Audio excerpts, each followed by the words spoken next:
My name is Jeff, and we've been doing a sermon series through the Minor Prophets and trying to look at these guys who wrote books there at the end of the Old Testament. They're called the Minor Prophets because they're all small books, especially compared to the other prophecy books like Isaiah and Jeremiah. But they're also kind of in a minor key. They're kind of sad, a lot of them, and they write sad. It's about kind of a sad period in Israel's history when the countries had kind of largely walked away from God, and there's all these empires rising up around them, and it looks like they're in danger all the time. It's not a period of great security. Israel had been through that, when King David and King Solomon, some kings you've heard of, had come along and they were on top of the world. But as they had walked away from God and walked away from his leading and his provision, things had gotten much harder. And so these 12 guys there at the end of the Old Testament, they all write their own perspectives of it. Most of them are challenging the people to straighten up. Most of them are that way. Today we're going to read about Habakkuk, and it's a little different compared to the others. He's not really writing for them to straighten up as much as he's just talking to God. He's not really, Habakkuk has some things he wants to see, and he doesn't understand why they're not working out the way that he wants them to work out. And so it's like you're reading somebody's prayer journal. He's praying to God about it, and he's frustrated, and God's answering him, and we read this thing. It's only 3 chapters. It's not very much, and we're going to look at just a couple of verses out of that today. Before I get into it, though, I need to go over some of the history of that time period. And I know that not everybody cares about that sort of thing. How many of you love the early Mesopotamian history? Okay. All right, so for you guys, this is really going to rock. Some of the others, it may not as much, but it's just real quick history here, and so you kind of know what's going on. In the year 722 BC, so almost 700 years before Jesus, Samaria falls. Samaria was the capital of the northern kingdom, and after it fell, the northern kingdom pretty much fell too. And Assyria came in and took a lot of the people who lived there, northern Israel, and sent them all over the Assyrian Empire, what's today southern Turkey and really mostly northern Iraq. And they resettled them there and brought a lot of people from those areas to settle into Israel. And all of them intermarried, and all the different religions all got kind of tangled in there together, and they started calling those people, the new people who lived there, instead of calling them Israelites, they call them Samaritans. And by the time Jesus is around, the Samaritans and the Israelites don't really get along. But it all starts there, 700 years before Jesus. In the year 640, 600 and almost a half years before Jesus, King Josiah comes in. He's just 8 years old when he becomes the king, but he has a notion that he wants to get Israel to focus back on God.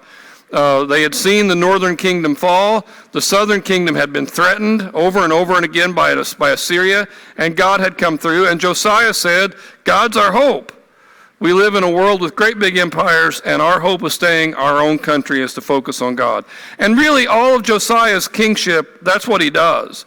It's during Josiah's kingship that Jeremiah starts to prophesy, and Jeremiah and Josiah get along great. And some of the earlier stuff Jeremiah says pretty gentle, but when Josiah finally is gone, he dies in that battle of Megiddo in 609. He dies there.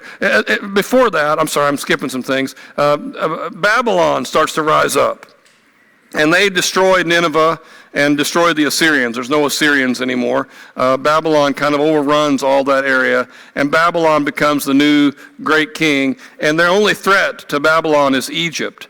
And so Egypt goes up to attack Babylon, and Josiah, who seems to be on the side of Babylon, it's never really explained in the Bible why he does this, but Josiah goes to attack Egypt as they're coming to attack Babylon, and Josiah dies there in that battle of Megiddo. Armageddon in the Revelation, that's the same valley, the same area. Megiddo and Armageddon's the same place. And that great battle then kind of derails Israel. Their great king who was so focused on God is dead. And the next several guys who become kings, the next 3 guys, none of them are going to focus on God the same way. And Judah starts to really deteriorate from within. They get further and further away from God. At the Battle of Carchemish, King Nebuchadnezzar II whips Egypt, So Egypt retreats beyond the Nile, and they never really come out again. And Babylon just owns all that area. And Judah has to start paying tribute. And in 598, Babylon starts grabbing the best and the brightest and taking them to study in Babylon. So guys like Daniel and Ezekiel are captured there in 598, and they're sent away. And Judah is just in desperate, desperate straits. And it's during this last part, probably after the Battle of Carchemish there, probably around 605, that Habakkuk starts to come in there. And he starts to wonder why God is allowing all these awful things to happen. And Habakkuk seems to understand that a lot of the problem is them. It's because they aren't living the right way. And when you read through the book there, the very first verse, that's kind of how it starts. Habakkuk says, "How long, God, must I call for help and you don't listen? Or cry out violence, but you don't save? And why do you make me look at injustice and tolerate wrongdoing?" And he's talking about his own people. He says, "God, I just look out at my own people, and it just seems like nobody is wanting to follow you." He remembers, Habakkuk does, what it was like a few years before when Josiah was king. He remembers what it was like when the people pursued God, but now they don't. And God, why are you putting up with that? And I'm not sure that any of us in America would pray it exactly that way, but I bet a lot of American Christians have had that thought at different times. God, how far as a country are we going to walk away from what we ought to be doing, in you? And how many churches are going to close down, God, before we wake up? How many people are going to walk away from faith before we remember who you are and what you're about and what you're trying to do? And that's what Habakkuk says, and that's what he prays. And God responds to that. He tells Habakkuk there in verse 5, he says, "Look at the nations and watch and be utterly amazed. For I'm going to do something in your days that you wouldn't believe, even if you were told." Now, that's kind of a cool verse all by itself. And I think God still likes to do stuff like that. I think God still likes to come in and surprise us, really wake everybody up and do something unusual that wakes us up and makes us turn around and remember who he is. In this particular case, he's going to go on to explain that God's plan is to bring the Babylonians. I'm going to give you to them. I'm going to abandon Judah completely, and I'm going to let the Babylonians roll over the whole city and roll over the whole people. And Habakkuk, an Israelite, is understandably concerned about that plan. It doesn't make any sense to him. And so in verse 13, he says to God, Habakkuk, he says, "Your eyes are too pure to look on evil. You can't tolerate wrongdoing, so why would you tolerate the treacherous?" And now he's not talking about his own people, he's talking about the Babylonians. And he says, "Why are you silent when the wicked swallow up those more righteous than themselves?" Now in just 13 verses, Habakkuk has changed. In the first couple verses, he's saying, man, God, there's just wickedness everywhere. And he's talking about his own people. But when God brings up the Babylonians, Habakkuk says, well, at least we're not that bad. I mean, yeah, we've got our problems, but at least we're not Babylonian. And God, I can't believe you're going to let them be the people that you choose. And it brings up an interesting tension. And it really is this tension more than anything else that I want to focus on in the sermon and kind of have our minds about. There's a temptation for most of us to diminish our sin and to not really see it for what it is. One of the essential qualities, there's a Paul David Tripp quote that I really like, and I won't be able to quote it from memory now, but he says one of the essential qualities of sin is its blinding effect. You just don't see that you do it. You don't realize you do. Now, there's certainly plenty of sin that I do that I know I'm doing it. I mean, there's plenty of that, and especially the sins of appetite, whether I drink too much or eat too much or look at something I shouldn't or listen to something or go somewhere I shouldn't. So I'm hungry, so I feel that appetite. Those kinds of sins, anger and lust and greed, I normally see those things pop up. I normally know at least a little bit that I'm walking the wrong direction when I walk into those things. But the really serious sins of pride and how I can isolate myself from relationships, how I can cut myself off and hurt people I love and hurt the God that I love, I'm usually blind about those things. I don't usually realize I'm doing it when I'm doing it, and I certainly can see other people sin. I see when they do it to me. If Julia and I get in a fight, I can explain in great detail why she's wrong. but I might have a very hard time articulating how I've contributed. And even if I could articulate how I've contributed, I normally want to qualify that. Well, yeah, nobody's perfect, right? I'm sure I've done my bad part too, but let me explain, and then I'll just as an illustration of what I'm talking about, a little pop quiz for you today. A woman walks into a room, and she's an attractive woman and well-built, and she's not wearing very many clothes, kind of poorly dressed or skimpily dressed, really revealing. And a man sees her come in, and he's trying to watch for her to bend over or trying to watch for her to lean or tilt a certain way so maybe he can see her. And he's imagining in his head, he's letting his mind run wild with her. Who's to blame for that man's action? This is a pop quiz. And I want you to answer in your head. Don't shout out an answer. Please don't do that. But answer in your head what you think the answer is. A, it's her fault. B, it's his. C, they both bear some fault in this thing. Or D, neither, because lust is not sin.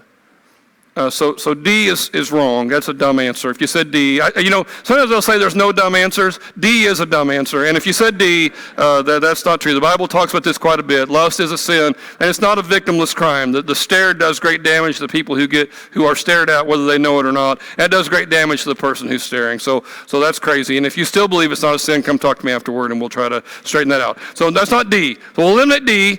What do you think the answer is? Again, don't shout it out, but get in your head what you think the answer is. You might be tempted okay. Let me eliminate one more. It's not A. It's not A. She's not to blame. It's in his head. She didn't put the thought there. He put it there. And he allowed himself to meditate on it. So it's not A. So what do you think the answer is? B or C? And it's B. It's 100% his fault. It's not 90-10, it's not 80-20, it's 100% him. It's all him. Now you might say, well, that doesn't sound right. That doesn't sound fair. She shouldn't have worn those clothes. She should have thought about that before she left. But that's not the question. The question is, who's to blame for his action? And it's only him. It's only him. I could change the top question. Make it something else. Talk about a marriage in some trouble. And she's complaining all the time, and he's negligent, and she's getting really cold to him, and he's getting really hot to her, and anger, and who's to blame for her action? Maybe she's withdrawing from the marriage a little bit, and she's not responding any longer to him. Who's to blame for her action? What would the answer be? Well, she is. And again, if you're in a kind of hard marriage, it's hard to hear something like that. And you say, well, that's not really exactly right, is it? They both bear some responsibility. No, only you control your action. Only you get to decide what you do. And yeah, there may be some jerks in your orbit who want to lead you a different direction, but only you get to decide who you are. It's never anybody else's fault. And again, one of the things about sin is that's really hard to accept. Because if I can always blame somebody else for it, then I've got a good excuse for it. And it allows me to go further into this thing than I ever would have if I didn't have that built-in excuse. Only I can decide who I'm going to be. A person might be at a tough job, in a kind of a bad, awful job situation, and the boss is lazy. He's pushing the employees to go out there and do all this hard work, and the boss is doing nothing. He's just playing free cell there, and his do free cell a thing anymore? I don't maybe more of a past thing. But anyway, he's in there playing computer games. He's not doing anything. And so the guy who's the employee, he starts saying, well, I know what I'll do. I'll just work about half as hard. If he's not going to work, then I'm not going to work. What's wrong with that strategy, first of all? He's still the boss. You might be right and unemployed. You might be right and fired. It's not. And again, only you can control you. You can't control them. You can just control you. And ultimately, at the end of your life, when you're thinking about what kind of life you had, if you've burned every important relationship with your kids or with your spouse, with your work, with your friends, with your if you've burned a relationship there, you won't be able to go to those people and say, well, yeah, I did it, but you need to understand, I was provoked. Because they won't care. It's just childish to think that anybody but you controls the levers of your head. And so Habakkuk, right, that's how it starts. Habakkuk wants to see justice, but when God says, I'm going to bring justice, he says, well, start with somebody else. They need to get it more than we do.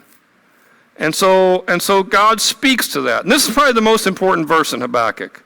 I'm confident it is. This verse gets quoted by Paul a couple different times in Romans and in Galatians, and then in Hebrews it pops up too. He says, the enemy is puffed up, his desires are not right, but the righteous person will live by his faithfulness. The King James is kind of a little more poetic. The just shall live by faith. The just shall live by faith. And Paul quotes that, and Hebrews quotes that. It's one of the most important verses in this whole book. And it's his answer to Habakkuk for that tension. In other words, the enemy, the Babylonians, they're going to get what's coming to them. They're puffed up, and their desires are not right. They're going to get what's sooner or later. They're going to get what's coming to them. And you can rest assured that any bad people in your orbit, any bad people you read about in the news, they're going to get what's coming to them. This world, even people who aren't religious tend to believe in some sort of a karma where bad things eventually find bad people because bad things eventually find bad people. I mean, that's how the world works most of the time, and we see that. But the righteous will live by faith. So all these words are important that we understand, and we need to kind of have them in our head. Even when he says righteous, he's meaning a person who chooses righteousness. That person won't always be righteous. That's hard. But he's choosing righteousness. He's running his life into righteousness. His faith will save him. That bad person, when he's bad, won't get what he deserves because he's tied his future to God. And God will save him. He'll live by his faithfulness, and he will eventually come out on top. But the enemy is puffed up. So there's kind of a contrast here between faith and pride. So let's talk about that first. God hates pride. I think it's the sin he hates the very most. I think it's the sin that aggravates him the most. Like I said earlier, a lot of the sins that we get into, honestly, are more appetite kind of sins. I'm hungry for this, and so I do something stupid. I'm hungry for that, so I don't wait in my turn, or I don't wait for the appropriate moment or the appropriate time, and I just grab it. I just say what I need to say, or I just do what I want to do, and I don't wait for the moment. I'm driven by a sudden urge, and I do something foolish. But pride doesn't really work like that. Pride is this belief that you know best all the time. Charles Haddon Spurgeon, I wrote this down. Wherever pride is found, is a Spurgeon, wherever pride is found, it's always hateful to God. It's even hateful to men. Men cannot bear a proud man. And hence it is that a proud man who has any sense left will often see that so. And so he'll pretend, he'll affect manners of modesty. He'll try to seem humble when he's really not, if he has the suspicion that people don't like him because they think he's proud. And God can't bear pride. Oh, there's an interesting thing. He says even people can't bear pride. I had a friend in California, and I got to go to his work. For some reason there, I was at his work, and they were all calling him a nickname. And I won't tell you what the nickname was in case he or somebody is watching. I don't want to embarrass anybody here, but they were calling him this nickname, and a nickname like Einstein. It was like that, but it wasn't Einstein. They were calling him this nickname, and they're just kind of calling him that all the time. And so finally I asked somebody else there, why are y'all calling him that? And said, man, that's the smartest man in the world. He knows everything. And they're all kind of mocking him behind his back. And maybe you've worked with somebody like that, Or maybe they all call you Einstein at work. And if they do, again, come see me afterward, and I'll try to work that through with you. But people don't even realize that that's happening, right? They're so proud, and they're so cocky, and they're so arrogant, and it starts to drive people away. A husband and wife might say that, I can't argue with you because you know everything. And they don't really mean that. They mean that you think that you know everything, that you think that you always are right no matter what. That drives people crazy. We don't even like to be around people who are like that. And the enemy is puffed up. The enemy of God is puffed up. The person who's opposed to God, they're all proud. And there's just something about that is off-putting. Because it's silly. I mean, my friend in his workplace, nobody knows everything about anything, right? And it makes the other coworkers mad. How much more should it aggravate God, who really is in heaven and really does have omnipresence and omniscience, and then we, these little ants down here, are telling God what we know?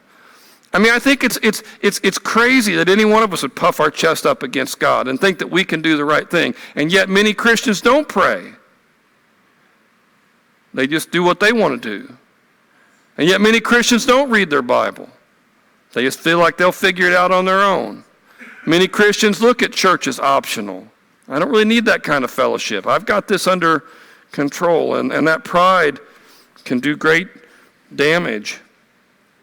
If I was to read on further here, and you can look at it later this afternoon, Habakkuk, from the rest of chapter 2, he talks about a lot of different woes, W-O-E, woes that will find the proud.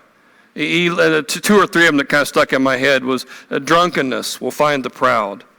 It's easy for a drunken man to allow himself to fall into addiction. And alcohol is the main thing in mind for Habakkuk, but there's lots of addictions. And they're all different ways to kind of self-medicate our head and allow ourselves not to think and kind of escape. Another guy I knew, and we were friends, though he was an addict. He had such a hard time with life, and I got to meet his daughter at the very end when he had an aneurysm. My friend did. He was going to die, mostly because of the bad way he had treated his body all those years. And when I met his daughter, she said she really had nothing to do with her dad. She was just there to settle the legal stuff, and try to figure it out.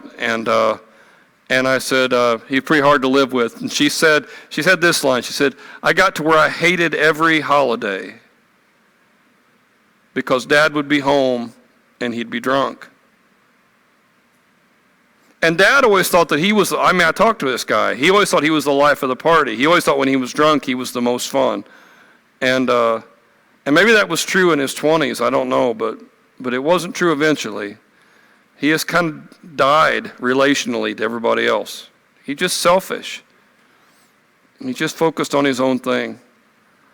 Habakkuk will mention wealth as one of the woes. And you wouldn't think that's a pretty easy woe. I hope I get woed with wealth, I hope wealth comes. But he's talking about making it an idol, right?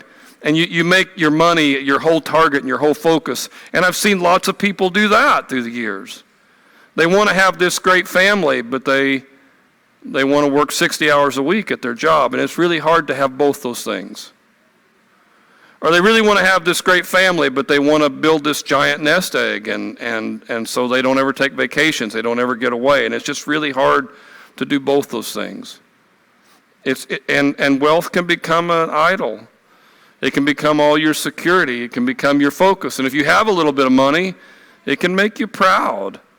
You can think that because you have the money, you don't need God. And that'd be an awful devastating thing to wake up to one day. There's all sorts of idols that we can take on, and Habakkuk will talk about that in chapter 2, that the enemy is puffed up, so he chooses idols. And the big attraction, of course, of an idol is I can control it. Several years ago, I used to be much more of a late night guy than I am today, and I would stay up late enough that you would see the infomercials start to pop up on cable where some company will buy a half hour of time, and you're flipping through channels, you'll see these long commercials. And one of the long commercials one time when I was shifting through was for Jesus the doll, and it was a stuffed Jesus, like a little stuffed Jesus. And it showed older people cuddling up with this stuffed Jesus at night, and they say just having Jesus here like a stuffed Jesus, it's like it'll give you comfort, help you sleep better at night. It'll be like a buddy walking around. And I never have seen anybody actually walk around with a stuffed Jesus, so I don't think the company did very well. But the attraction of it, right? The offer of it is I could have Jesus right here, and then if I get tired of Jesus, I could put him in a drawer and bring him out later on when I need him. And again, it's tempting to say we would never do that, but all you got to do is look at your prayer life to see if you do or not. And the enemy is all puffed up, and he doesn't need a lot of help from God regular. He's focused on himself. But the righteous man, he lives by faith. And faith here is like trust. It's choosing to trust that God will do the right thing at the right time. And if I follow God, it may cost me a little bit in this moment, but it will pay off in the end. Tim Keller, in one of his sermons, talks about it like a funnel. When you first go into life, choosing to go your own way, to be your own God, to be your own boss on everything, seems like the open end of the funnel. I can do whatever I want. And I think of my friend in California who eventually lost his family because they hated being with him on the holidays. And at first he can do whatever he wants. The whole world. I mean, nobody tells him what to do. But the longer his life goes on, he loses all these relationships and he can't hold a job. And by the end of it, he has very few options. And sins like that. A person could gain the whole world, Jesus says, and lose their soul. You have all this money and all this stuff and all these things, and yet you have nothing to do with any of it. On the other hand, like a funnel, following Jesus through the narrow way at first seems kind of restrictive. At first you notice some of the things he tells you not to do. And maybe some of those things seem kind of hard. He asks you to trust him enough to leave behind certain habits you had before, and trust him enough to develop certain habits you've not built yet. He asks you to focus on his concerns and not yours, and at first it can seem really limiting.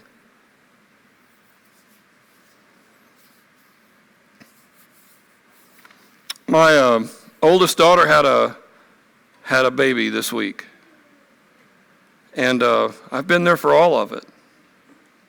I remember when she was a baby, and we got her into church, and we got our family focused on those things, and I didn't spend very much on myself. I made a lot of sacrifices to hold the family together. I was scared my kids wouldn't even like church when they got older. And I didn't want that to happen, so I made some sacrifices there too. And I said no to certain opportunities I could have had. You know, I tried to listen to what God was saying to me, and sometimes it seemed real narrow. But now, at the end of my life, I don't regret any of it.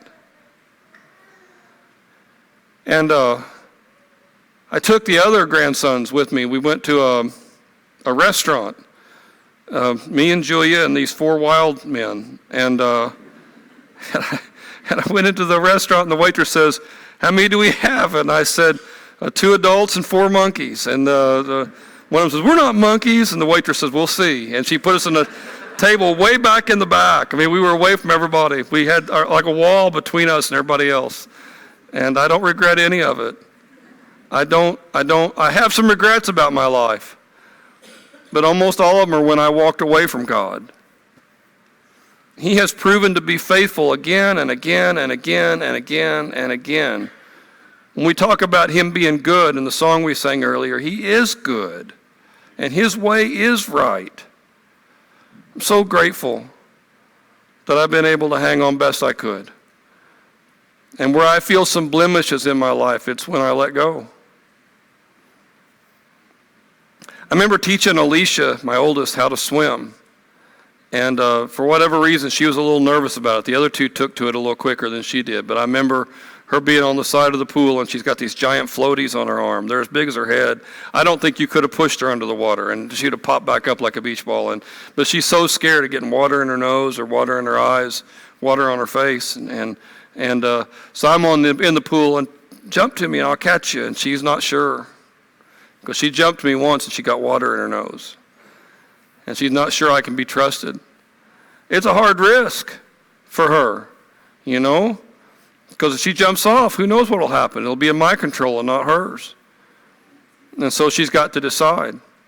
And if she doesn't jump, of course she'll trust me a little less next time. But if she will, if she'll take the risk, well, then she'll trust me more. And I so badly wanted to be trusted more. You know, I'd push her to do it, and it's got to be on her time. And it's got to be on your time. But God will absolutely catch you if you'll trust him. One last verse. I was reading devotions this week, and I've been trying to read my devotions in the New Living Translation, mostly because it's just a little different language than the NIV that I'm used to. And sometimes saying it a little different triggers something in my head that I hadn't seen before. And so I've been doing some of that. And I read this verse this week in Acts chapter 17. Paul's talking to the Athenians there on Mars Hill, and the way the New Living Translation does it, I hadn't ever saw it like this before. I thought it was interesting. It says, human hands can't serve God's needs. He has no needs. He himself gives life and breath to everything, and he satisfies every need. And that last part was just powerful to me. I know I can pound away at more addictive behavior, and it's easy to pound away at it because it's so easy to see, for anybody to see. But you think about the young man who's watching stuff on his phone that he shouldn't watch, allowing his mind to go someplace it shouldn't go, maybe making excuses, what else am I going to do? If I go on the internet, I see these things, and it's just like it's throwing itself at me. I have very little control. And it's hard to imagine that God could come in there and satisfy whatever it is that's making you do that again and again. That seems dirty and God seems pure, and it's hard to imagine that he could give you so much that you wouldn't grab for that, or wouldn't grab for that as easy. You think about the person who's drinking too much or smoking too much, and it's hard to imagine that God could satisfy that need, that ache, that hunger. You in a bad marriage, and there's just so much coldness or so much anger and so much, lack of communication. It's hard to imagine that God could satisfy that need. But Paul says he can, and I think he can. G.K. Chesterton said that the way of Jesus has not been tried and found wanting, but it has been found difficult and untried. And I love that. And my invitation to you today, if any of those things we talked about are yours, that besetting sin that you can't seem to put away, and you're trying as hard as you can to deal with it in your own power, you're all puffed up in the ability that you can solve it, and it's not going away. Whether it is addiction or broken relationships, bad priorities, I really do believe that God can satisfy every need. Look at the proud. They trust in themselves and their lives are crooked, but the righteous live by their faithfulness to God. Let me pray for you. Dear Lord God, I thank you today for the people who are here, and I don't know, God, what everybody's dealing with. I'm glad that you do. And Father, there's a lot of people here who need to seek you more and just trust you more and call out to you more. And I pray, God, that you help them with that. And Father, if there's anybody here who desperately needs your spirit blown into their life, a fresh breath of air, then I pray for that. And I pray that you do that and that you give them strength, God, working together with them to get past whatever it is that's knocking them down. God, you can do it. And we pray that you do. In Jesus' name, amen. Won't you